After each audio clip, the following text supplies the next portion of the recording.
melanjutkan bahasan kita dan kita akan masuk ke inti bahasan sebenarnya, yaitu manfaat atau apa yang kita dapatkan dari sedekah itu sendiri. Yang paling pertama teman-teman sekalian, sebelum kita masuk ke 9 poin manfaat daripada bersedekah, ada perbedaan antara zakat dengan sedekah. Kalau zakat, fungsi utamanya adalah pensucian harta. Kalau sedekah, untuk memperbanyak harta. Jadi beda fungsi. Zakat memiliki syarat-syarat.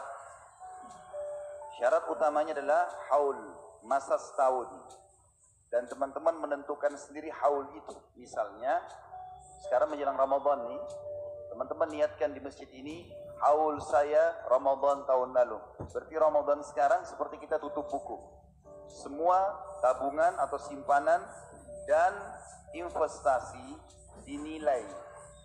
Kalau mencapai syarat kedua nisab, kadar minimal 85 gram emas, maka dikeluarkan 2,5%. Berarti ada syarat haul 1 tahun, ada syarat nisab. Nisab itu batas minimal 85 gram emas, dan juga ada persentasenya 2,5%. Kalau zakat, kalau sedekah nggak ada. Mau sedekah tiap hari boleh, tidak ada juga kadar minimalnya, tidak ada persentase minimal, gitu kan, atau jumlah yang ditentukan, karena dia lebih luas. Kenapa saya jelaskan ini teman-teman sekalian? Karena ada di antara umat Islam kita di Indonesia, mereka Masya Allah punya harta banyak. Idul Fitri, menjelang Idul Fitri atau Ramadan sibuk mengeluarkan zakat.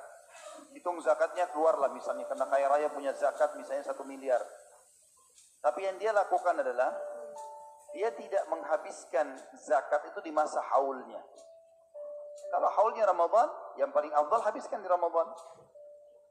Tapi banyak orang tidak, karena zakatnya besar, disimpan di rumah, dicicil dalam setahun.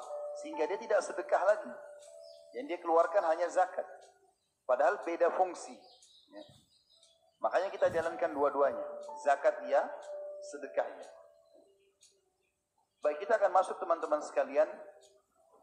Manfaat dari zakat, sedekah itu sendiri. Yang paling pertama adalah dia berfungsi melipat gandakan harta dan sekaligus mensucikan jiwa juga. Walaupun zakat lebih fokus kepada pensucian harta. Mungkin dalam setahun, pada saat kita jual baju, kita jual makanan, kita kan tidak tahu konsumen ini bawa uang halal atau uang haram. Maka zakat membersihkan itu. Tapi secara umum, sedekah juga selain melipat gandakan harta, kalau zakat tadi pensucian saja, maka sedekah bisa melipat gandakan harta dan juga menjadi pensucian sekaligus. Allah Subhanahu wa taala berfirman tentang masalah itu, artinya sedekah bisa membersihkan dosa. Dalam surah At-Taubah ayat 103 atau 103. Bunyinya a'udzubillahi minasyaitonir rajim, khudh min amwalihim shadaqatan tutahhiruhum wa tuzakkihim biha wa shalli 'alaihim inna salataka sakanun lahum wallahu samii'un 'alim. Ambillah sedekah dari sebagian harta mereka yang dengan sedekah itu kamu membersihkan dan mensucikan mereka. Dan berdoalah untuk mereka, hai Muhammad. Sesungguhnya doamu itu menjadi ketentraman jiwa bagi mereka. Dan Allah maha mendengar lagi maha mengetahui. Jadi dari ini menjelaskan kepada kita bahwasanya bisa mensucikan diri. Kata sebagian ulama, pensucian diri maksudnya adalah disucikan oleh Allah dari segala dosa, dari segala sifat-sifat buruk dan penyakit-penyakit hati, di antaranya pelit. Subhanallah, orang yang suka sedekah ini, Bapak Ibu sekalian, awet muda. Kok bisa awet muda, Ustaz? Karena orang yang biasa sedekah kan biasa memberi. Orang yang biasa memberi, maka sudah tidak ada lagi ketergantungan dengan hartanya. Walaupun dia kehilangan harta, maka dianggap biasa sama dia. Dia sudah biasa mengeluarkan. Beda dengan orang yang bakhil.